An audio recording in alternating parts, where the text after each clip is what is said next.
You were in danger, real danger. And the wildest part, the part that's going to stay with you long after this video is over, you didn't even know it. You were standing in the middle of a fire, calling it warmth.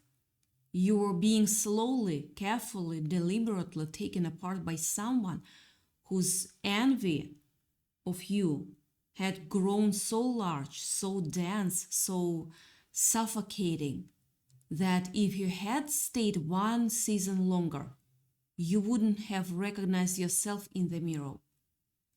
That's what I want to talk about today.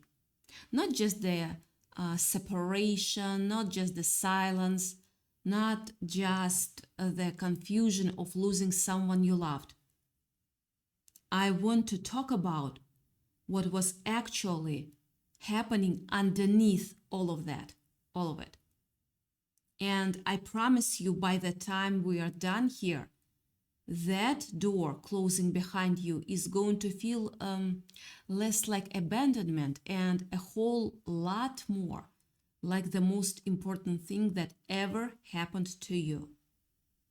So let's go back. Let's go back to before the separation. Back to when everything still looked fine on the outside. You were in this relationship. Could be a friendship, could be family, could be someone you considered a ride or die. And you loved them, like genuinely. You showed up for them. You answered the phone at weird hours. You celebrated their wins, even when your own life felt heavy. You gave them advice that you yourself were still trying to figure out how to take. You made room for them at the table even when there wasn't enough room. That was just who you were. That was who you were, a giver. Someone who believed that loyalty meant something. Someone who thought that if you poured enough into a person, eventually it would come back around. And for a long time, you didn't question it. You didn't add up the numbers. You just kept showing up because that's what love looks like, right? But here is what was happening on the other side of that love that you couldn't see. Every time something good happened in your life, something shifted in them, not on the surface. They'd smile, they'd say the right things, they'd post the right comment, but underneath that, there was this quiet, growing, simmering thing that had nothing to do with you and everything to do with them. It was envy. Envy. And not the light kind. Not the, oh, I wish I had that too kind that passes in an afternoon. That was the deep kind. The kind that doesn't go away in its own. The kind that calcifies. The kind that starts to organize itself, starts to look for ways to level the field, to slow your momentum, to keep things equal in a way that was never your responsibility to manage. They were comparing themselves to you in a competition you never entered and never agreed to. And they were losing it. And you had absolutely no idea. Think about the moments that felt like just a little off. The compliment that landed weird, that had just enough of an age or to it, that you almost said something but they then didn't because you didn't want to make it awkward. The time you shared good news And the response was technically supportive, but felt hollow somehow, like the warmth got filtered out before it reached you. The advice they gave you that looking back sent you in exactly the wrong direction at exactly the wrong moment. The subtle ways they managed to make you second guess yourself, not in one giant dramatic scene, but in these tiny, almost invisible moments that you would have felt crazy for pointed out. That's not accident. That's not just them having a bad day. That's envy that has curled into something operational, something that had an agenda. Here's the thing about envy that most people don't understand. It doesn't just make someone feel bad, it makes them act. Not always consciously. Some people who envy you do not even fully know they are doing it, but their actions start to move in the direction of slowing you down, keeping you small, making you doubt the very thing that are most alive in you. They'll drain your energy in conversations that somehow always circle back to their problems. They will create just enough chaos or need around them that your focus constantly gets pulled away from your own momentum. They will plant seeds of doubt that grow slowly, that look like concern from the outside, that feel like they are looking out for you, when really what they are doing is making sure you don't outrun them. And you, because you are loyal, because you are kind, because you genuinely believe in people, you kept watering those seeds without even realizing it. And now, here is where it gets real. Because some of you watching this right now are still grieving. You are still sitting with the confusion of a separation that happened fast or strange or without explanation. Someone you loved is gone from your life, and you still don't fully understand why. They pulled away, they went cold, they stopped calling, maybe they said something to someone else that got back to you. Maybe they just disappeared. And you've been turning it over and over in your mind, trying to figure out what you did wrong, what you said, what you missed, what you could have done differently. And that question is costing you sleep. I know it is. Yeah, I know it is. Because you are not the kind of person who lets things go without understanding them. You need to make sense of it. You need to close the loop. And it feels like you can't, because they are not talking. What I'm telling you is this. The loop is already closed. You just haven't been able to read the ending yet. What happened, and I want you to really hear this, is that the relationship broke under the weight of their own internal condition. Not because you did something wrong, not because you were not enough, not because love wasn't real on your side.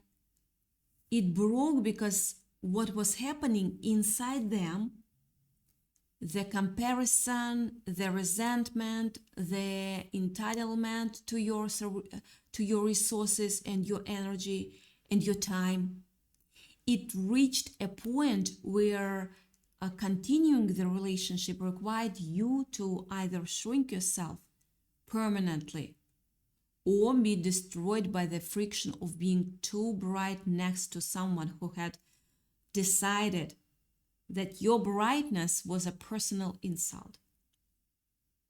Yeah.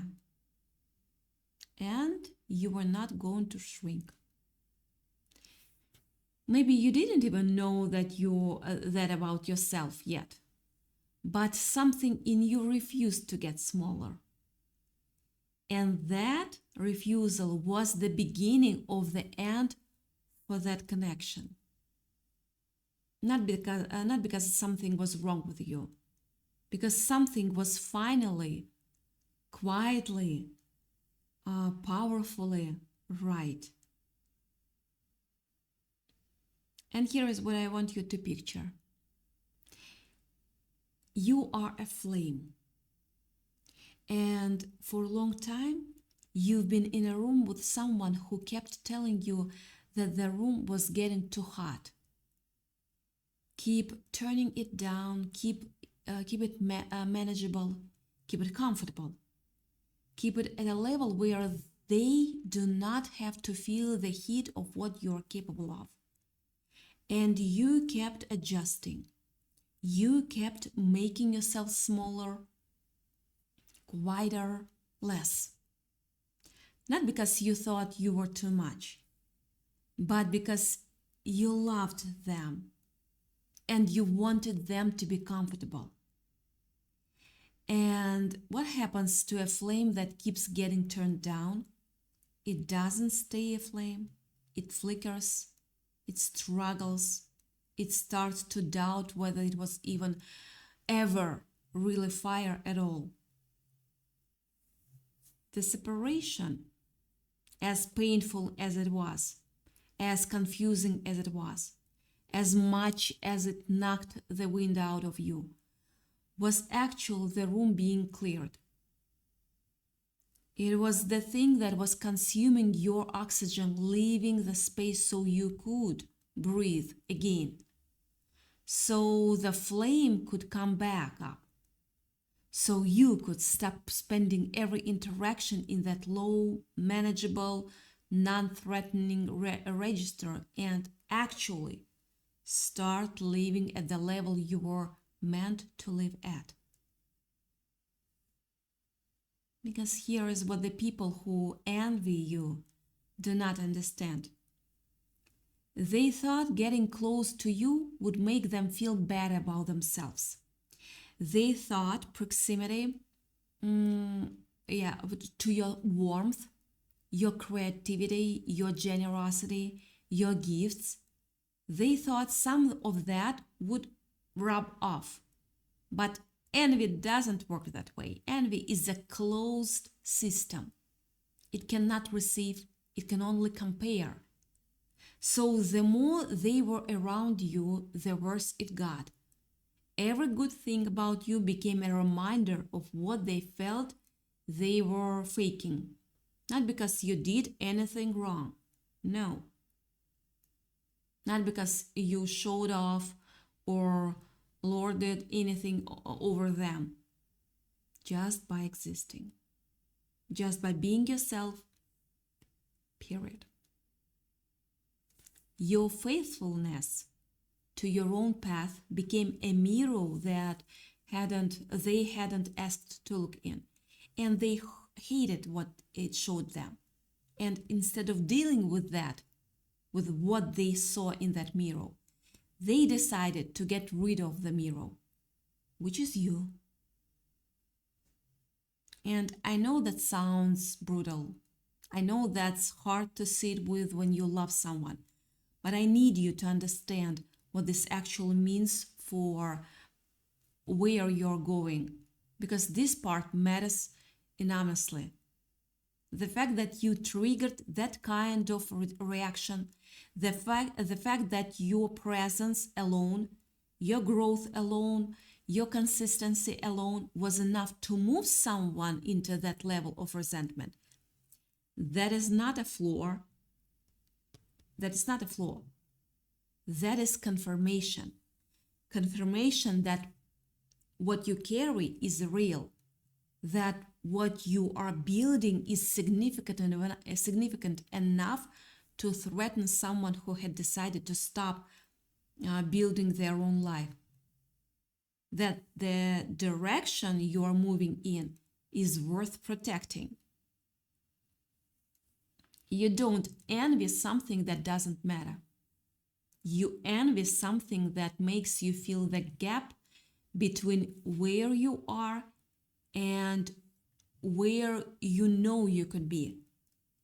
And the fact that they felt that gap when they were around you means you were moving, you were growing, you were becoming.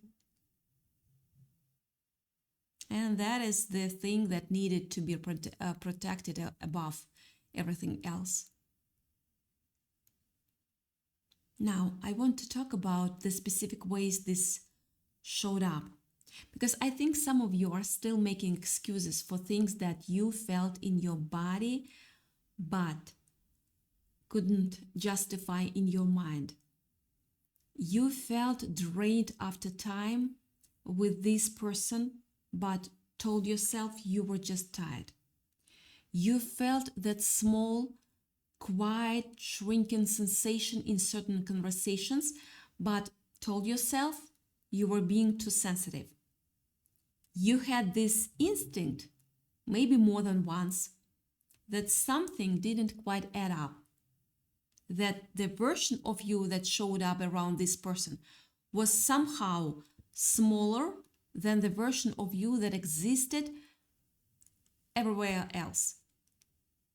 Like there was this invisible ceiling on what you were allowed to be in their presence. And every time you bumped against it, you backed down. Not because you were weak, because you were kind, because you kept choosing the relationship over the truth of what the relationship was doing to you. That's not a character flaw. That's an enormous act of love. But at some point, love has to include yourself in the equation. And that's what that separation forced, even if it wasn't your choice to make it happen. Because here's the part that really gets to the core of this. You were not just emotionally drained by this relationship. You were being held back from something, from a version of your life that requires you to operate at full capacity, from relationships, opportunities, and expressions of yourself that can only show up when you're not constantly managing someone else's emotional reaction to your existence. There is a version of your life, and I want you to feel this, not just hear it. There is a version of your life that becomes valuable when you stop spending your energy shrinking for someone else's comfort. A version where you walk into a room and you don't pre-edit yourself, where you share good news and it just lands warm and clean and no aftertaste, where the people around you are genuinely in your corner, not because they want something from you, but because they are running their own race and they love watching you run yours. That version of your life is what you protected when that person left. Whether or not you asked for that protection, whether or not you felt ready for it. And listen, forgive them. Honestly, not because they deserve it, not because it was okay, but because carrying bitterness about this would mean still letting them take up residence in your mind and your energy. which is exactly the thing that needed to stop. Forgiveness is not absolution. It's not saying what happened was fine. It's saying, I am no longer going to let what happened determine what happens next for me. Forgive them and mean it. But I also know that forgiveness doesn't mean reopening the door. It doesn't mean testing the connection to see if it's different now. Wisdom is not the same thing as cruelty. You can wish someone well from a distance. You can hold no grudge and still hold the boundary. Those two things are not in conflict.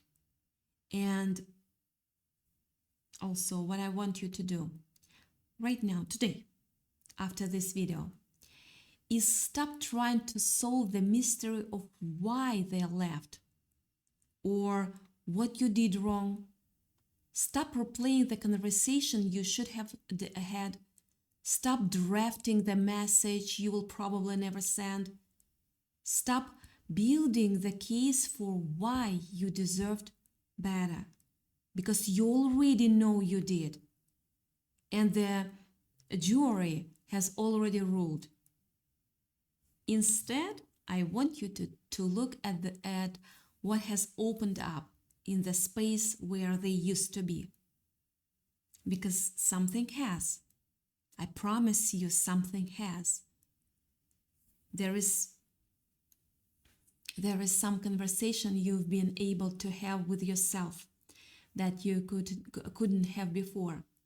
Some direction you have been able to move in without the weight of their reaction hanging over you. Some morning where you woke up and maybe just for a moment you felt like yourself in a way that you'd almost forgotten was possible. That's not coincidence. That's consequence. That's what happens when something that was consuming your light walks out of the room.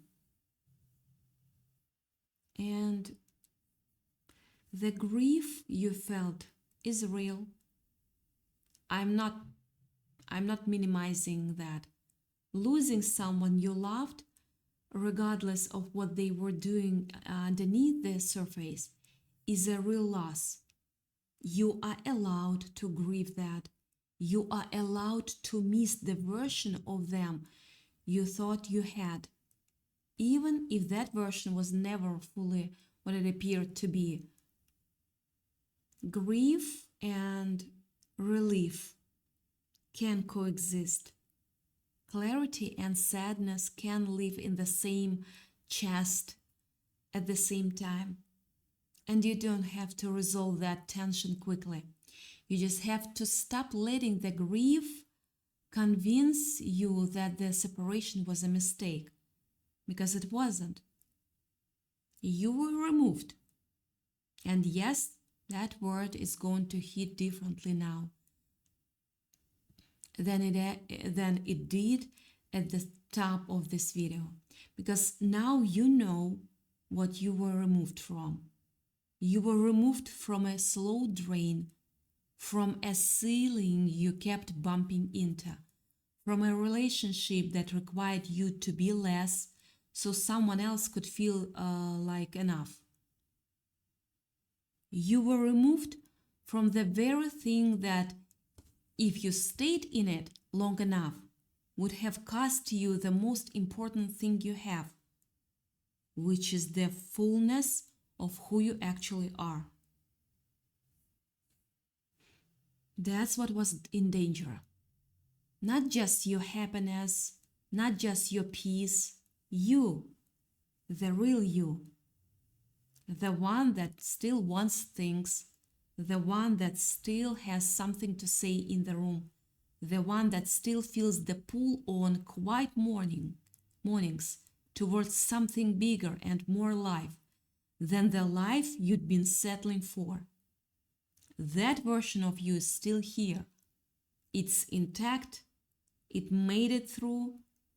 And now that room has been cleared, now that the drain has been removed, now that the ceiling has been lifted, you get to find out what you're actually capable of when you stop spending your energy managing someone else's envy of the answer. This is not the end of something. No, believe me, no. This is the beginning of something you are finally going to be able to build without someone trying to quietly take it apart. Welcome back to yourself. It's been a minute, but you're right on time. Let me take you even deeper into what this removal actually meant at a level most people never reach. It's uncomfortable, though, because this wasn't just about emotions or even energy. This is about the fundamental architecture of who you are. Think about yourself as a quantum processor capable of existing in multiple states at once, solving problems that seem impossible to the average mind, seeing outcomes and possibilities that others cannot even perceive. Now, think about the people you were surrounded by. They were running on classical computing systems, binary, limited to simple 1S and OS, and yes or no, black and white. They couldn't process your complexity because their operating systems were not built for it. Here is what was actually happening underneath everything. They tried to use your quantum mind to run their basic, outdated software. For a while, you made them look faster and better. You were the processing power behind their wins. But the moment you stayed entangling with your true purpose, the moment you began aligning with the frequency of your actual calling, the sheer complexity of your energy caused their system to collapse, thermal throat. Their envy wasn't just an emotion, it was a cooling system failure. Their binary brains literally couldn't compute your multi-dimensional worth. They started overheating, glitching, throwing error codes they didn't have the vocabulary to name. They called it confusion, discomfort, or you are changing. But what was really happening was their hardware incompatibility with your upgrade. Your removal wasn't a crash. It was a system upgrade. The universe disconnected the quantum core from the calculator because you were meant to power a new reality, not fix their old broken math. You were never supposed to be their solution. You were supposed to be your own revolution. Think about the observer effect in quantum physics. Beautiful. The simple act of watching changes what's being watched. Their envy was a negative observation trying to collapse your potential into something small and manageable. Every time they looked at you, they were trying to force you into a single state, the state where you were useful to them, but not threatening to their ego.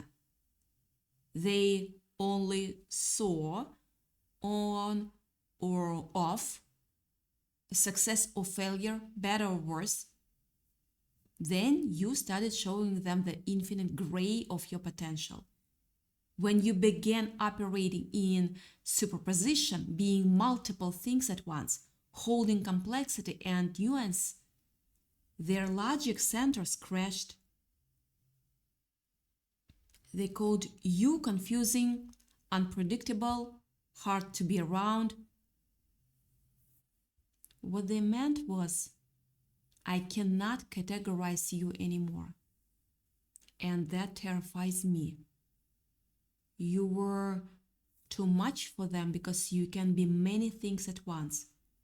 You can be soft and fierce, ambitious and grounded, visionary and practical. They wanted you to be one predictable thing because that's all their limited framework could handle. Your removal was a release into your true, infinite state. You were entangled with their low frequency for far too long, and the universe performed a force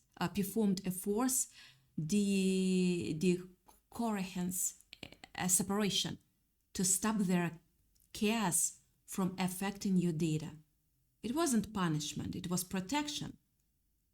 The grand architect saw them trying to hack your peace, and the removal was an emergency security lockout for your survival. Here is something else to sit with. They tried to corrupt your life by talking behind your back, taking your space, spreading subtle narratives about who you were and what you'd done. But quantum data is self-healing. Their lies only corrupted their reputation, not yours. The universe has a way of restoring corrupted files to their original state. And your original state was never what they said it was. Meanwhile, you solved problems in 5 minutes that they have been struggling with for 5 years. They didn't celebrate you. They feared the speed of your processor. Your success was a mirror showing them their own stagnation, and instead of looking inward, they tried to dim your light. There is a version of you that stayed and was destroyed. There was a timeline where you kept adjusting, kept shrinking, kept making yourself smaller so they could feel bigger. This removal was the universe shifting you into the timeline where you win, where you thrive, where you become everything you were always meant to be. You are not a bit. A bit is either 0 or 1. A qubit is everything. Infinite possibility, endless potential, capable of holding contradictory truth at the same time. Stop trying to explain yourself to bits. Stop trying to make binary minds understand quantum realities. They can't. They will not. And that's not your failure to communicate. It's their limitation to comprehend. I hope I didn't confuse you. When they went silent, when they ghosted you or pulled away cold, that was the universe turning on their cooling fans. The noise of their drama was overheating your destiny. The silence wasn't abandonment, it was maintenance. Your system was being recalibrated for the next phase of your existence. This current isolation isn't punishment. It's the boot sequence for your new life. Your system is checking its perimeters before you launch into the stratosphere. Every moment of quiet is a diagnostic test making sure you are ready for what's coming. The grief you are carrying is real, but so is the relief you are afraid to admit you feel. You can miss someone and still be grateful they're gone. You can love what you had and still know you needed to live.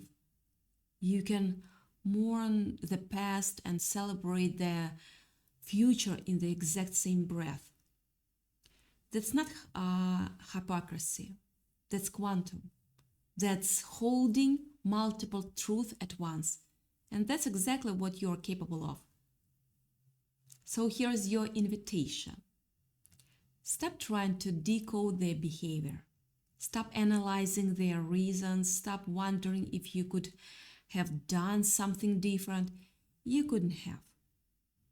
Not because you were not enough, but because their system was never designed to hold what you were becoming.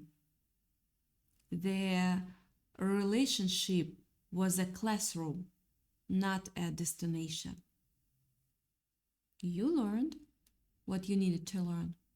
You grew what you needed to grow. And now the class is over. The graduation happened. You are not repeating the grade just because you missed the teacher. Look at the space they used to occupy in your life. Look at what's growing there now. That's not emptiness, that's potential, that's possibility. That's the universe clearing a plot of land so you can build something that actually matches who you have become. And you're about to build something incredible. Something incredible. Not because you're lucky, not because you are special, but because you are finally operating at full capacity with nothing draining your power, nothing dimming your beautiful light, nothing telling you to turn it down. So, welcome back to yourself. It's been a minute, but you're right on time. And now, finally, you get to find out what happens when the quantum mind stops trying to run binary software and starts building its own universe.